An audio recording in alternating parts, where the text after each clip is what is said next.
This episode of The Inspiration Show is so incredibly special. I am beyond honored and excited to welcome the incredibly talented Ryan Bronston to The Inspiration Show. Ryan is currently starring as Aaron Samuels in Mean Girls at the Cape Playhouse. Thank you so much, Ryan, for being here. It is such an honor to have you here, and I'm so excited to get to chat. Me too. Thanks for having me. So let's start at the very beginning. When did you discover that you had a passion for singing and for theater?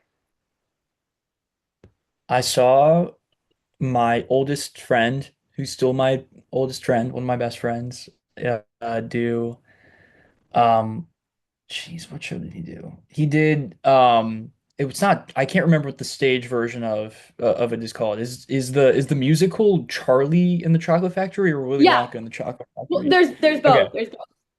There's both, right? One Yeah, of the yeah, movies is called one, the other is called the yeah. whichever Yeah, it was. It was Mike yeah. TV in the musical version of that show, which I guess now saying it out loud, I haven't seen since I saw him do it. Like I've never seen another version of it. But anyway, when we were in fourth grade, I saw him do it, and I was like, oh, I like to have. He can do it. Like I can do this, you know. So I started doing shows at the JCC with him. My My first show was icon. Shout out JCC. I shout love out this. JCC. Yeah. I like I'm from Houston, so I was all up in the Houston JCC for a few years before I Yeah. was like old enough to do it at my school, to do theater at my school, that is. And then I just did theater from basically from like fourth through 12th grade. And didn't decide to do it professionally until later. But in terms of like when I realized that I loved doing it, it was around that time, like fourth, fifth grade. Oh, Yeah. I relate to that so much because the JCC, like for me, I'm out in Toronto, Canada, and the JCC is like right across the street from my house. So I would go there, do theater all the time. And my first professional show that I did at school was Willy Wonka and the Chocolate Factory. So Oh, you no kind of way. you kind of opened that door for me. I walked into that Wow. audition, little 8-year-old me was so confident. She walked in the room, thought she was gonna get Violet. Cast list came out, she got Grandpa Joe. Got it. Yeah, so, live, laugh, love, You theater. gotta you gotta start somewhere, you know? Yes, you gotta start somewhere. So, what really inspired you to become a performer and pursue it professionally, and who has been an inspiration of yours throughout your career? Um, I was so basically when I went to college for um a major that basically boils down to philosophy. That's like what I tend to call it. It has a longer name, but I ended up just majoring in like humanities and focused on philosophy. And I thought that I wanted to go to law school and like move to DC and work in politics for a while. But then the pandemic happened and like I was always like a good singer, very solid, like good enough to get roles in school, but I was never thought of myself as like great at it until and I guess not to like, toot my own horn or anything, but I got like a lot better at it during COVID because I like did it all the time. Like I was just always singing all the time. I took a lot of virtual voice lessons because there was like nothing else to do. I was just locked in my home in Houston. Um, so like when I wasn't hanging out with my parents or like walking my dog, I was singing basically. And I got much better at it with like a lot of concentrated practice. And then I took a gap year from college a year later to do this a cappella group that like I had to like take a gap year to be a part of because the group traveled so much. It was like affiliated with my school. And during that year, I guess to answer the who inspires you question, there's some other people in the group who had already kind of set off on their um performing artistic journeys who were super encouraging to me as I was contemplating starting mine. Like I kind of started contemplating that when I saw them doing their thing. Um, a couple of them are singer-songwriters, a couple of them are composers, actors as well. So I was fortunate enough to just for an entire year just be traveling with a bunch of aspiring artists, and I hadn't really started to conceive of myself as that yet. But that year, with a lot of encouragement, I started to, and then I basically completely changed courses, like went back to school for my senior year, still majored in philosophy, but like I yeah, I started doing theater again, which I didn't do for the first few years of college because I was just kind of like, too big of a time commitment. Like I don't want to do this professionally anyway. Like I might as well just not do it. But I realized how much I'd missed it, and so I started doing it again, and I did a lot of it, and then I just moved to New York, and I've been piecing together how to, I guess, do it professionally since then. So, Yeah, that's absolutely incredible. I think it's so cool, especially in the theater world, to get to see the people that you know and the people that you work with and how their own respective journeys kind of influence your own and where that takes you and kind of inspires you to go out and pursue it and just see what the world can give you. And I mean, you had such an incredible journey. You've brought so many beloved stories to life in so many incredible regional theater productions. You did Footloose, Last 5 Years, Into the Woods, and so many more. So, which regional theater productions have been the most memorable for you? And could you share some standout moments? for sure. Yeah. I mean, like the only regional gigs that I've done just for context are this one, and I did a production of Pearly last year, which is like the musical version of Pearly Victorious, and I did Footloose last summer. So those these three gigs have been really wonderful. Like couldn't have asked for more, I guess, welcoming environments to like kind of kick off my career with. Um, yeah, I just have been blessed to be around such like awesome people. I've never really once had an experience like a doomsday scenario where I've been around a lot of um I guess naysayers or people who bring the vibe down in general. I've only been around like vibes up people, which is great. That's So the best way. yeah, I think that last summer, when I did Footloose, I like w- was just it was really cool to I don't know. I think there's like an archetype of performer who kind of has like a very typical, stable, like clear trajectory for themselves that like has known they wanted to do musical theater since they were like four, and then they worked super hard, goal oriented in a goal oriented fashion, and like went to like the best musical theater school, and then like moved to New York, and like things just kind of like start to like go into place for them because for the most part, like they're just working incredibly hard at this one goal for a long time. Like I was in a dressing room with a lot of people who didn't really have that exact trajectory. Like I think literally everyone in my dressing room at one point or several points has had like lots of doubts about like whether they wanted to do this and then found their way to it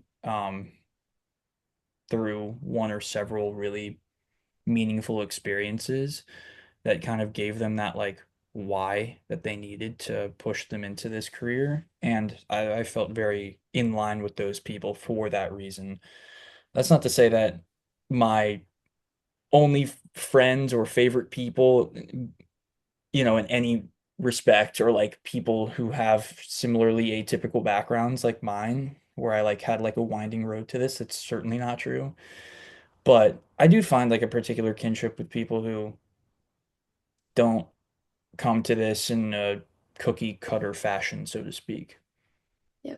I think that's such a cool thing about theater too, is there's no one path that a person can take to get to the stage. Like I know people who went to medical school and are now on Broadway, people that went to law school and people that theater kind of just it pulls them in and it brings them this incredible career that, like you said, it wasn't the cookie cutter kind of like I knew I wanted to do theater my whole life. I went to school for theater and then I did XYZ. I think it's so cool to see when you go to a show or you meet people that are in the theater industry industry and you kind of get to talk to them about their journey and how they got to where they are today. I always love curtain call because it reminds me when you get to see someone that's worked so hard on a process kind of take that bow on stage, but you don't know the training and the journey that it took for them to get onto that stage and take that bow.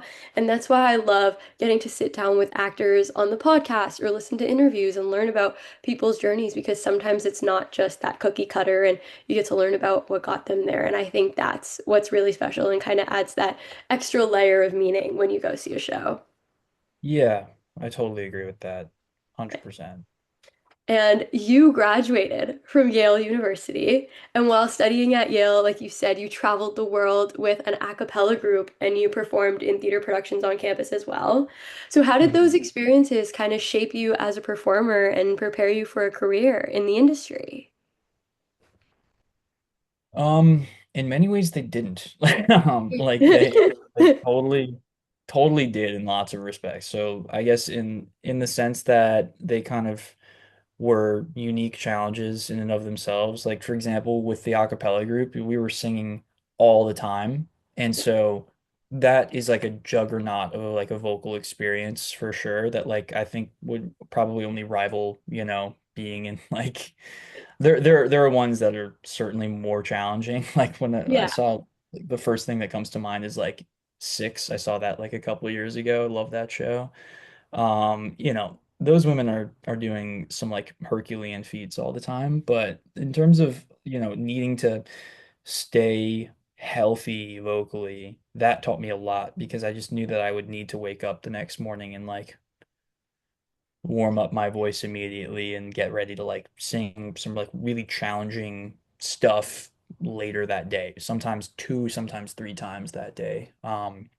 And so it was useful. I got to like know my voice a lot more clearly that year. And the same is true for like I did like in school I did like a production of the last 5 years, and obviously that is like a unique singing That's a challenge in and of piece. itself. It's a beast for sure, but I felt a lot more confident and capable of doing it after having done the a cappella group for a year, just because I had built up such a wide swath of vocal endurance during that time. And also being on stage, and this is kind of like before I supplemented my theater experience that I grew up with like some actual technical training. Like I started doing more of that when I got to my senior year. I would like train into New York to like take acting classes, and I also have been taking acting classes like religiously since I moved to New York. Um, Full time, but like they started to time away from doing shows. Definitely doing a show at school for the first time. The first show that I did was Violet, my senior year of college. That was the first show I'd done since I guess like my last show of senior year of high school. So like doing that show, I started to in preparing for it, I was like, oh, I'm approaching this with a new level of seriousness now that is helping me develop my taste. And I didn't quite yet, I don't think, have like the vocabulary to express what my taste was, but I started to develop some intuitions that would later help me define my vocabulary for what my taste kind of like ends up looking like for acting. And that was a great experience to have for that reason, if for no other reason. Yeah, that is so cool to hear how kind of all of those experiences, how different they were from theater and how it kind of impacted your theater life. And I feel like vocal stamina is something that is not really talked about a lot in theater. So I appreciate you kind of bringing that up. Like it's so hard to sing scores like that, 8 shows a week, and like you mentioned with the last 5 years, like I can't imagine what that experience must have been like for you. Like that is such a hard saying, and now with Mean Girls, so to get to spend that time, like you said, during COVID, just singing and honing in on your craft and learning your vocal types and how things kind of sit in your voice. I think that it's really important that you took the time to do that, and then getting to do that with your a cappella group. Was that kind of like living out Glee? Like I feel like that must have been the coolest thing. And like just traveling and like living in Glee, like I kind of want to pick your brain on that a little. Like what was that like? It was great. It was great. It was really, really fun. I made some of my best friends to this very day doing that. And yeah, it was very cool. I mean, the group has been around for a long time, and so we have connections in a bunch of different parts of the world. And so we went to like 20 countries that year, and a bunch of different states as well, like a bunch of different parts of the US as well. And we just, got to sing to a bunch of different random crowds, some of whom were like wealthy donors to the school or to the group, and some of them were like, local. We went from like that extreme to like doing like workshops with um, underprivileged music students in Cuba and Havana, and it's just like I guess um I guess the latter sorts of experiences were obviously the ones that I felt more gravitated towards and found Right. in the end a lot more meaningful and were Yeah. in the more fun. Like there was nothing cooler than going to Havana, which I guess in the US we have like a lot of. I wonder what the stigma, if anything, is like in Canada. I'm sure it's similar Mm. enough, but like I don't know. We're fed like a lot of garbage about like what life in Cuba is like Yeah. from a young age, and then you like go to Cuba and like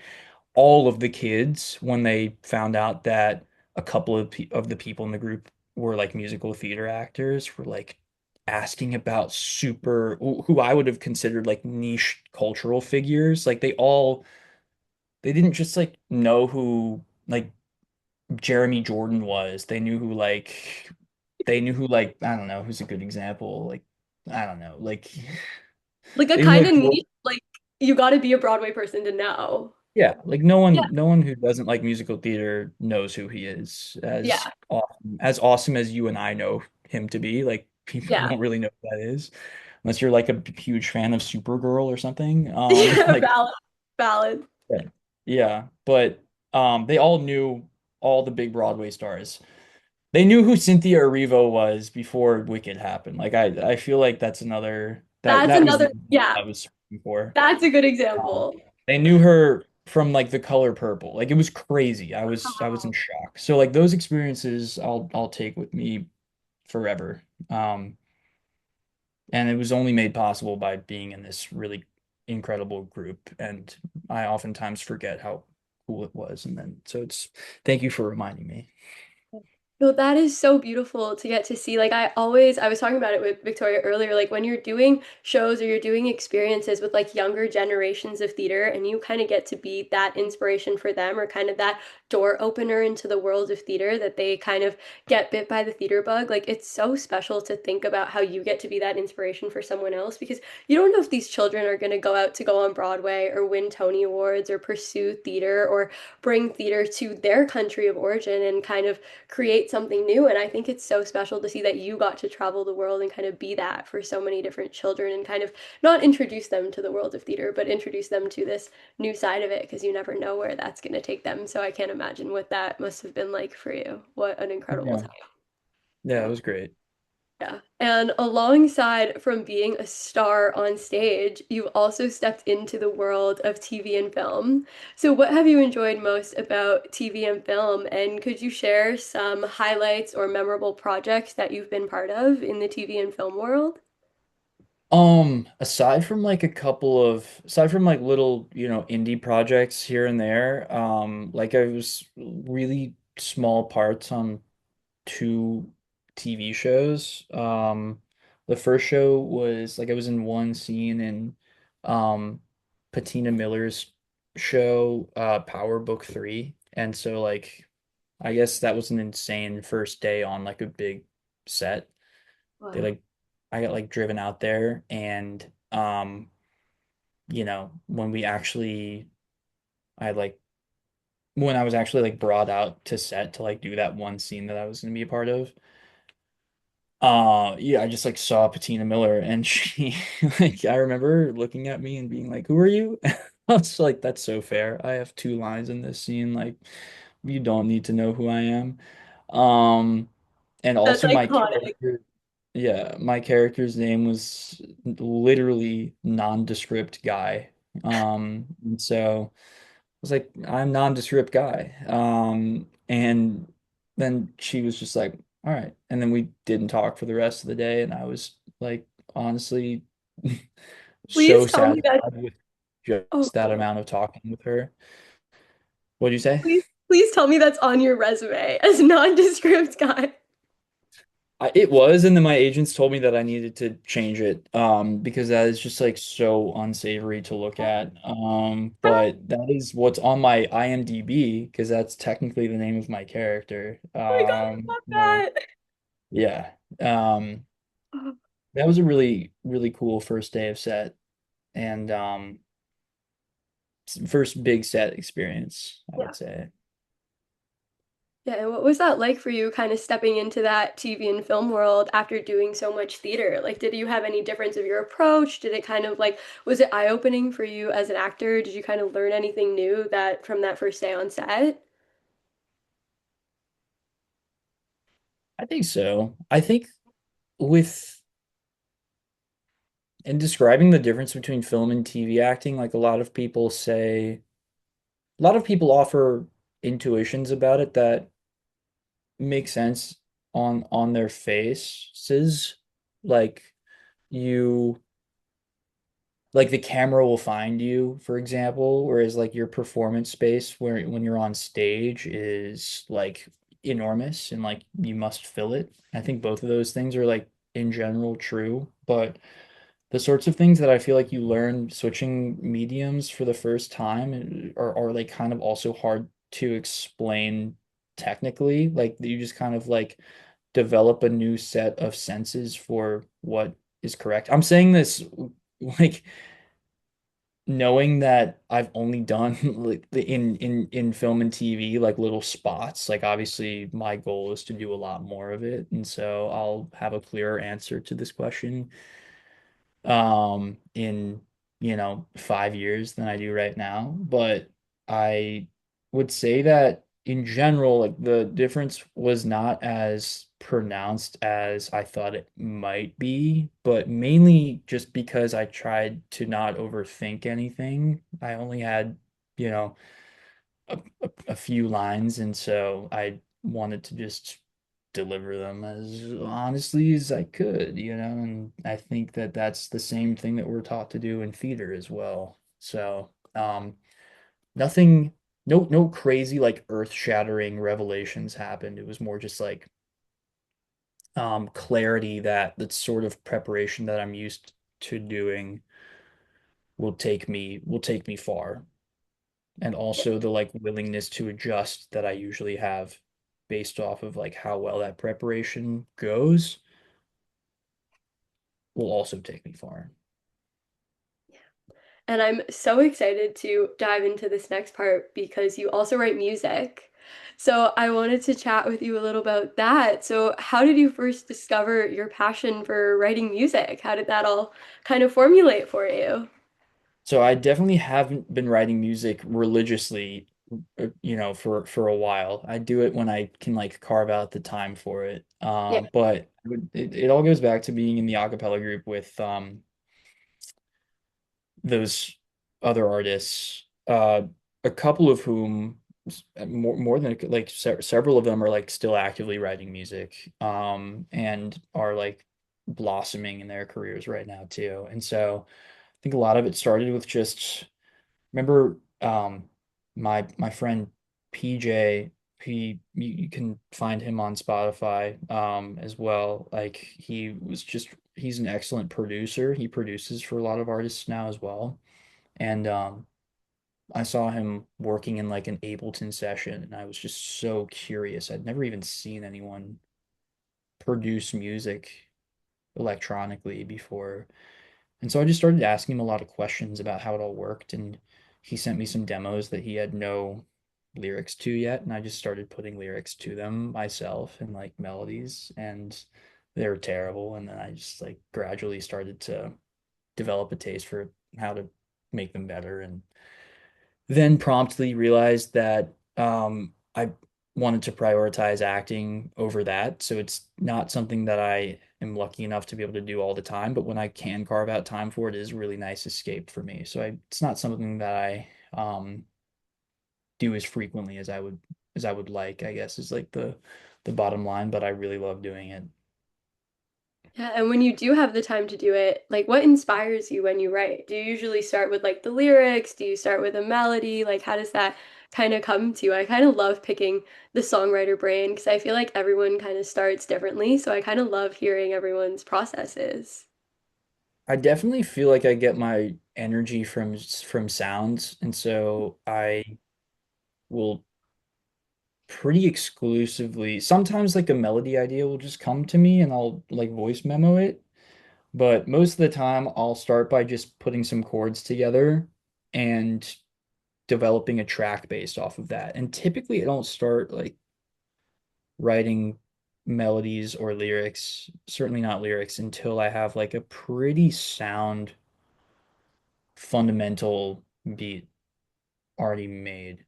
So yeah, it is kind of weird. I don't play instruments religiously or anything. Like I can play basic chords on the guitar and the piano, but like I don't play nearly as well as I would like to either of those. So I kind of learned how to write music by by like using Logic, the software Logic, not like Logic. That and like I yeah, I've only ever written music that way. Yeah, one of my best friends also writes music using Logic, and I think it is just so cool. It was so eye-opening for me because I had never kind of seen that behind the scenes process of producing and using that kind of software. And it's just the coolest thing in the world to see how you can sit with your laptop and just create the coolest melodies. And it's just so beautiful to hear when everything kind of comes together and just seeing that process of like laying down a track and creating a demo. Like it's so cool to see like those early processes of it. And then when it's a song on Spotify. Like it's so cool to kind of follow that whole journey of the creation of a song because I feel like when you listen to music, you don't really think about the creation and the writing process and if the lyrics came first or the melody came first and the decisions of instruments or doing it acoustic. I think it's a really cool process to get to kind of see. Yeah, Yeah. I totally agree. Yeah. Yep. So I am so excited to jump into this next part because you are currently portraying the role of Erin Samuels in Mean Girls at the Cape Playhouse, and you're going into your final week of such an incredible run. So what was your reaction when you found out that you'd be playing Erin in Mean Girls at the Cape? Such an iconic show, an iconic role, an iconic venue. How does that feel? It felt great. I was really excited. I mean, once I realized that it was like a real possibility that I would book it, like it was kind of clear to me when I went in for my callback that I was like, oh man, like there's like a very good chance that I get this. 'Cause there weren't too many guys there when I was like doing my chemistry reads with like all of the Katie uh prospects, actors. I was like thinking already about how awesome it would be if I just basically got to live in Cape Cod for the month of August. Like, not a bad gig. And it's Not at very, all. yeah, um, very sad that it's nearing an end, but I was thrilled. And also, I was very thrilled that I was thrilled for a lot of reasons. This was like the first show that I booked after signing with new agents, so I was really happy that like that would um I was happy to kind of like be strengthening that partnership with them.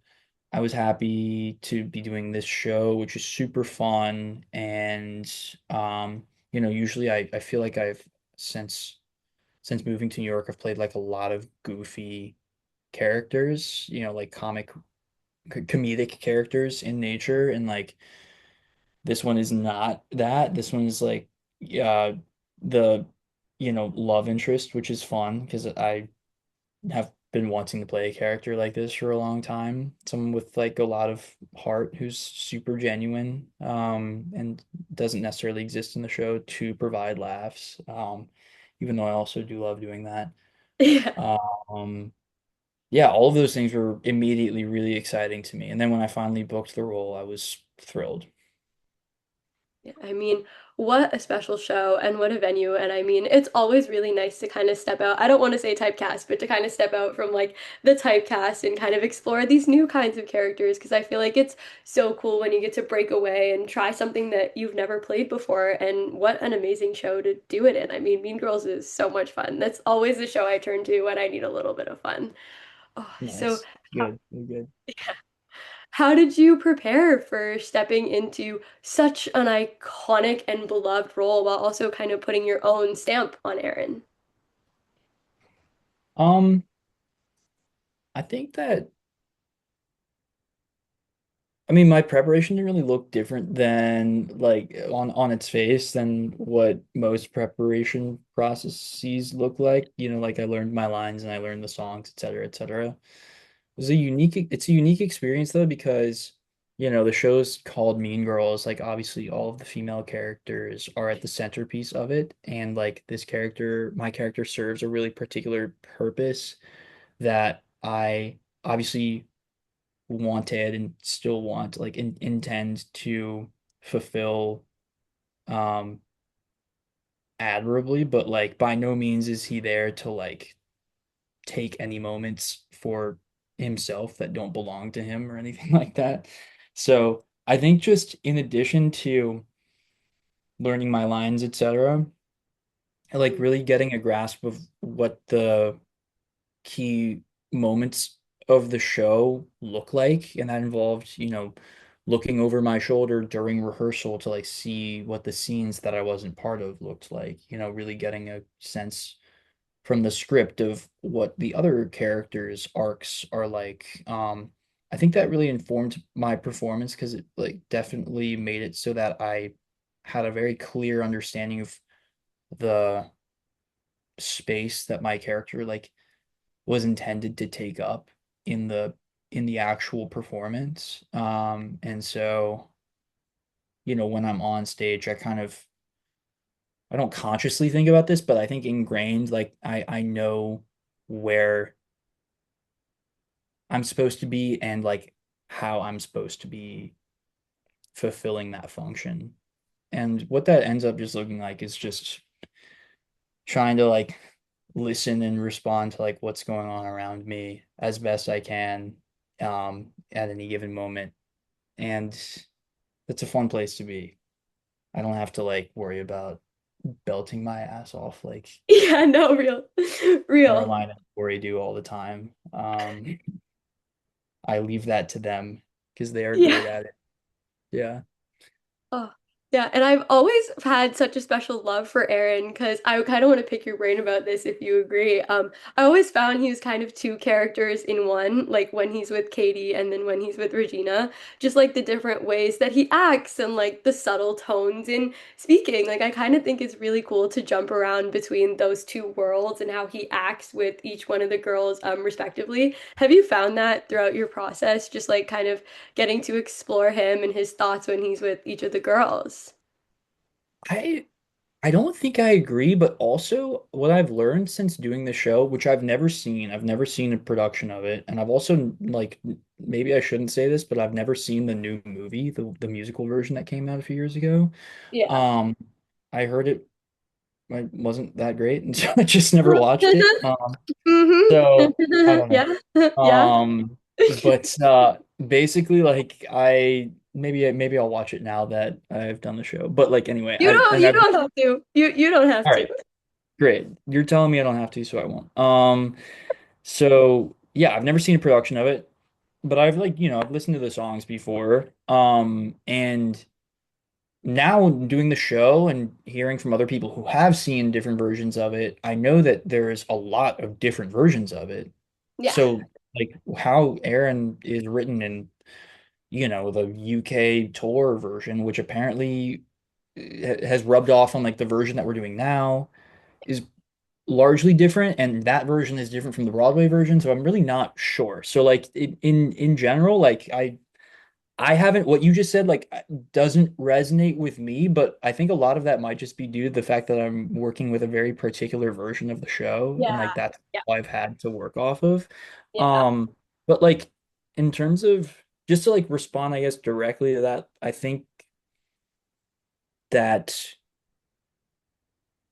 I I think that we're meeting Aaron right as he's kind of had to go through a reckoning with his own preferences for romance that for one thing I have a lot of respect and admiration for as someone who would have been incapable of doing that at that age. Um he's like we're like kind of assuming he's 17, and that's very impressive.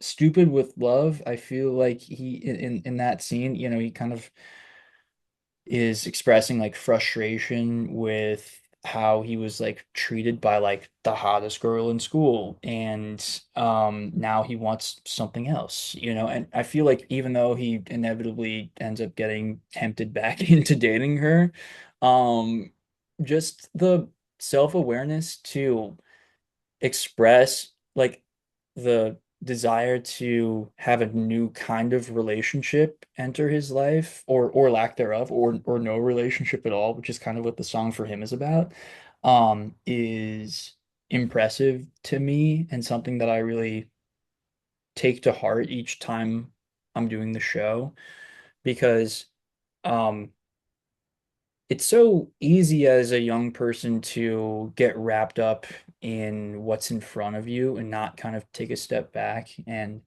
address what you actually want out of your relationships with people, be them romantic or otherwise. But he really seems to do that the entire show. And I think that that's something worth acknowledging, something I should certainly acknowledged when I was getting ready to do the part. Yeah. And do you have a favorite part about playing Aaron and getting to tell this beloved story? Um, Yeah. I think more is always better is always a really strong highlight of my show. Victoria said it's her favorite part of the show. Just Oh so you know. really? Just so you know. I think Yeah. it's the only time I'm stealing this from her. I didn't come up with this thought, but she said something like it's the only time when anyone actually listens to Katie. And I think that Yeah. that's Yeah. true. Yeah. Like we kind of when we were playing around with that scene in rehearsal, like I kind of didn't really I kind of was playing around with pace and like letting the lines come out when I felt like they wanted to come out of my mouth. And I asked our director, I know this is a musical, so like if I'm playing this scene any differently than like how you think in the grand context of the show it needs to be played, like please let me know and like I'll adjust. But Al, our director choreographer, the brilliant Al Blackstone, and Betty Weinberger, the brilliant Betty Weinberger, are Al's assistant. Like they had nothing to say of like pace or tempo, and I think it just ends up being a stronger scene as a result, because we're kind of like left to like sit in a little bit of like actual discomfort, um for a moment of like not knowing what's about to come next. So that's always what I love in any production, be it like a musical or a play or a film or TV show. It's like that tension of not knowing what's about to come next. And I'm glad that I'm able to like in the midst of like a fast-paced, dense musical, like get one of those times for myself in a very selfish sense. But also I think it's in the end not strictly selfish because it serves the story in that same way that Tori said it does. It really is the first time when anyone, really attempts to like help her get to the core of how she's feeling. And it all blows up in that scene, and he learns her lesson, and everyone's fine. So, Yeah, no, that's my favorite part because Victoria and I were talking about how it's like that one moment in the show where the world kind of slows down and like the crazy world has kind of just come to a calm and you're just seeing this beautiful conversation and connection between two people and then as we just said it all blows up and it's great and we love it and it's peak mhm. entertainment and it's a great musical. Right, But yeah, we love right, it. I want yeah. to reminisce a little bit because you're heading into your final week, which is just so sad to say. I want to talk a little bit about your rehearsal process leading up to opening and then what it was finally like to step onto the stage for your first performance. What was that like for you? Um, Incredibly fun. I mean, I'm lucky that I'm working with really awesome people who are gonna be in my life for a long time. That was something that certainly made and would make any rehearsal process a lot better. Um,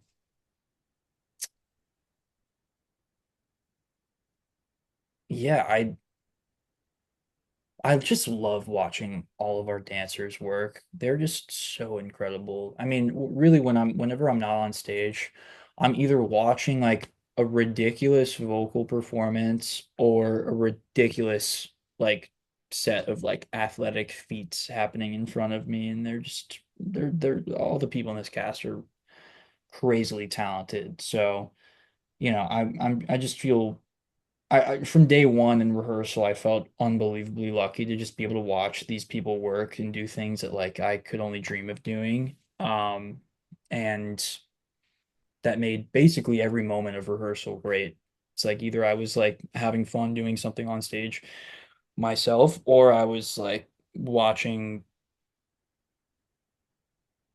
these incredibly talented people do their thing.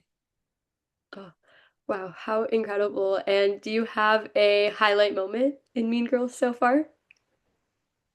Highlight moment of the experience, or like Yeah, of the experience as a whole. of the experience, yeah. Mm, that's a good question. Um, I feel like there's this moment during someone gets hurt where like I'm on like downstage left and Caroline is like on the other side of the stage as me. And it's like at the end of her first verse, where she's just like wailing all of a sudden, and I'm like, dang, that's making my life a lot easier because that whole scene is I'm not Yeah. given like a ton to do in that scene. I just have to buy she when she starts singing, I have just basically said like what's going on like after being frustrated with her a moment before I'm like what are you talking about what's happening? And by the end of the scene we need to like be on course for like being in a relationship, like we need to be dating again basically. So like I just need her to like take me on a trip that song to make what I do make any sense at all. And she does that every single night. Like she's incredible. She's just like such a miraculously talented person.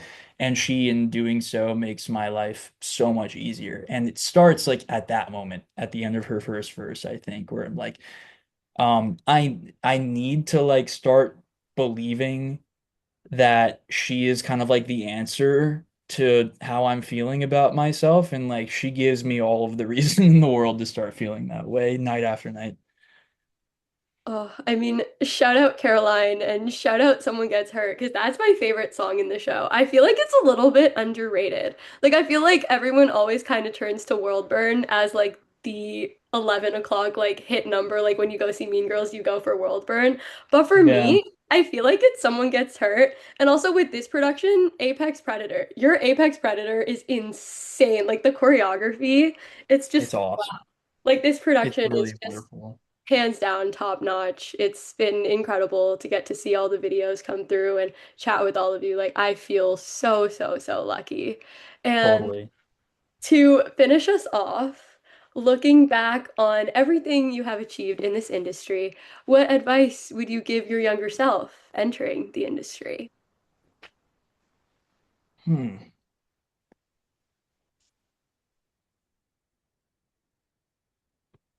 Give my younger self. It's a great question. Um,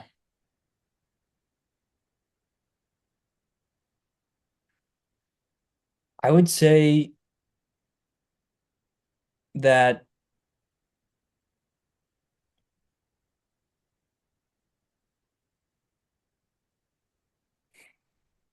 No, it's tough. I apologize. I'm putting you on the spot. no, don't apologize. No, it's an interview. Everything's on the spot. It's totally understandable. I I'm just trying to give you like a comprehensive answer, I guess. Like I think that something that I struggle with that honestly the reason why I struggle with it is reflects like why I feel like I have like made any progress in my career, which is like I do like expect a lot of myself, but it is certainly a double-edged sword. So like at the same time, any success that I've had in life, really, I do believe has come like despite, not because I'm hard on myself. I don't think that like the overtly like negative attitude that like I know I am capable of treating myself with is what offers success. It's just kind of like a byproduct of like having high expectations. So I guess this is advice that I've tried to like heed for a long time. So it's not like new advice to my younger self. It's just like being a more like seasoned veteran, I guess you could say, at like being trying to prioritize like being nice to myself and just like relaxing and breathing when I feel like I'm not doing my best or like when I'm not succeeding in the way I want to. Um, have have patience with the part of yourself that wants to prioritize that because it's not something that you can, just pick up in a day. It really isn't. It's something that like needs to be taught to yourself and like learned and practiced over many years after, and in doing so, you're bound to slip up and find yourself yelling at yourself at times and like how you respond to situations like that is all part of the process of, you know, grounding yourself in love. And so that's what I would try to impart to my younger self is like all of this is a process. It's not something that can be learned and honed in a day. Oh, I love that. It's such a special journey. And thank you so much for joining me on the Inspiration Show. I am so in awe of you and your incredible talent. And I am so grateful for the opportunity to get to look up to you and watch you shine. It was such an honor to have you here. Thank you for inspiring me. Of course. Thank you for having me. This has been awesome. Oh, you're the greatest. Thank you.